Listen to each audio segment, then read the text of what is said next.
Hello everyone! Aujourd'hui, nous allons apprendre 5 phrasal verbs très utiles en anglais. So, in today's video, we are going to learn 5 useful phrasal verbs for beginners. Please, sir, c'est quoi un phrasal verb? Très bonne question. Bon, pour y répondre simplement, gardons présent à l'esprit que un phrasal verb est un verbe auquel on ajoute une préposition ou encore un adverbe. Et après avoir ajouté ces prépositions ou ces adverbes, le sens premier du verbe change, d'où l'intérêt de connaître ces phrasal verbs pour ne pas se perdre. Notre premier phrasal verb, c'est to wake up. To wake up. To wake up. Donc, ce phrasal verb signifie arrêter de dormir ou encore se réveiller. Ok?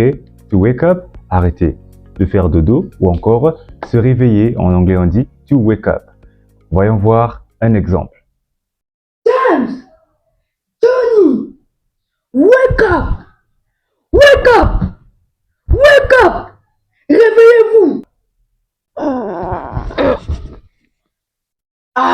Shut up! Go to school! Number 2, nous avons deux phrasal verbs. Donc, le premier, c'est to turn on et le deuxième, c'est to turn off. Pour commencer, on va voir to turn on. To turn on. Donc, to turn on est un phrasal verb comme les autres qu'on a déjà vus et il signifie mettre en marche une machine ou encore allumer une lumière, que ce soit une lampe, une torche par exemple, voire une ampoule. Bon, là, on va voir un exemple très simple pour que vous compreniez correctement ce dont on parle. Donc, to turn on signifie allumer une lumière, notamment, ou encore mettre en marche une machine comme on l'a déjà dit. Bon, on va revenir sur allumer. Donc là, je suis à côté de l'interrupteur. Donc là, si j'appuie, to turn on, to turn off. I turn on, I turn off. Donc, si j'allume, to turn on the light. I turn on the light, j'allume la lumière. Là, I turn off the light. To turn off, c'est éteindre, comme on le verra plus tard. Bon, comme on vient de le voir, to turn on signifie allumer. À présent, on va voir son contraire qui n'est autre que to turn off. Alors, to turn off signifie éteindre une machine ou encore une ampoule, comme je viens de le faire. On va voir de nouveau l'exemple. Donc, on va revoir l'exemple. Cette fois-ci, on parle de to turn off. Donc là, I turn on, donc j'allume la lumière, comme on vient de voir tout à l'heure. Et là, on parle de to turn off. Donc, to turn off signifie éteindre. Donc là, si j'éteins, en anglais, on dira I turn off the light. I turned off the light au passé. Donc, j'ai éteint la lumière.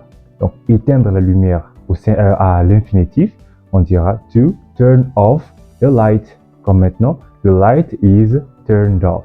And now, I turn on the light. Ok? Donc là, j'allume to turn on the light. Là, j'éteins to turn off the light.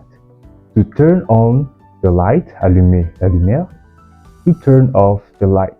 To turn on, to turn off. Turn on, allumer. To turn off, éteindre. Number 3. Au numéro 3, on va voir également deux phrasal verbs. Donc, on commence avec to put on avant de terminer avec to take off. Donc, put on et take off. Tout d'abord, on va commencer avec to put on. To put on. Donc, le phrasal verb to put on signifie mettre des vêtements ou encore des accessoires. Donc, quand vous mettez des vêtements ou encore des accessoires, en anglais, on dira to put on pour traduire l'action qui est faite. On va voir un exemple simple. Donc, comme on l'a dit, to put on signifie mettre des vêtements ou encore des accessoires. Moi, je peux dire I put on my jacket. I put on my jacket. J'ai mis ma veste. I put on my jacket. J'ai mis ma veste. And this is my bracelet. Donc, je peux dire I take off my bracelet. Je retire encore, j'enlève mon bracelet. Et là, I put on my bracelet. I put on my bracelet. Donc, je mets mon bracelet. Et là, I take off my bracelet. je retire ou j'enlève mon bracelet. I put on my bracelet. I put on my bracelet. I take off my bracelet. Donc, gardons présent à l'esprit que to put on signifie mettre ou encore se mettre des vêtements ou des accessoires, tandis que to take off signifie se les retirer. Donc, quand vous mettez des accessoires et que vous les retirez, on peut utiliser en anglais le verbe to take off, retirer ou encore enlever, que ce soit un collier, un bracelet ou je ne sais quoi. Donc, to take off, c'est pour enlever, retirer. Et to put on, c'est pour mettre, que ce soit des vêtements ou des accessoires. Numéro 4, on va voir to look for. To look for. Donc, le phrasal verb to look for signifie chercher quelqu'un ou encore quelque chose. Donc, quand vous cherchez quelqu'un ou encore quelque chose, en anglais on dit I am looking for this or that quand c'est quelque chose, ou I'm looking for someone, je cherche quelqu'un. Voyons voir quelques exemples. Let's take a look at some examples. Where is my English book? Où est mon livre d'anglais? I'm looking for my English book. No, it's not here. Ce n'est pas ici. I am looking for my English book. Je cherche mon livre d'anglais. No, it's not here. Ah, here it is. Voici mon livre d'anglais. Livre de grammaire. It's a grammar book. Donc, c'est un livre très intéressant. It's a very interesting book.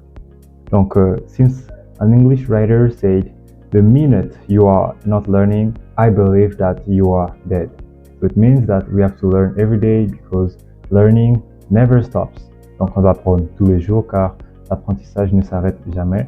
Tant que l'on vit, on aura toujours des choses à apprendre.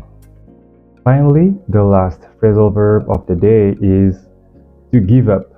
Donc, le dernier phrasal verb, c'est to give up. Alors, to give up signifie simplement arrêter d'essayer, arrêter de tenter sa chance, ou encore, en de simples termes, abandonner. Donc, lorsque vous abandonnez, en anglais, pour dire abandonner, on dit to give up. Voyons voir quelques exemples. Learning English might be difficult, but you remember, don't give up. Never give up.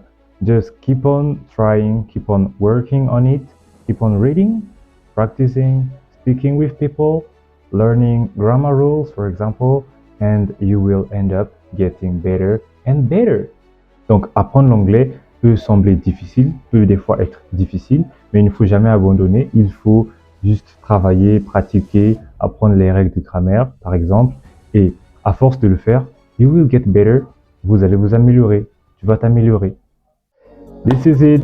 Voilà, ladies and gentlemen, nous sommes arrivés au terme de notre cours d'aujourd'hui. Cependant, si vous voulez aller plus loin en anglais et apprendre notamment plusieurs expressions hyper sympas en anglais, la vidéo est juste au-dessus. Donc, n'hésitez pas, cliquez et on se retrouve là-bas. En attendant, n'oubliez pas de liker, de vous abonner et de partager. Ça fera plaisir et c'est très utile pour moi. Ça me donne de la force et de l'encouragement pour poursuivre. See you.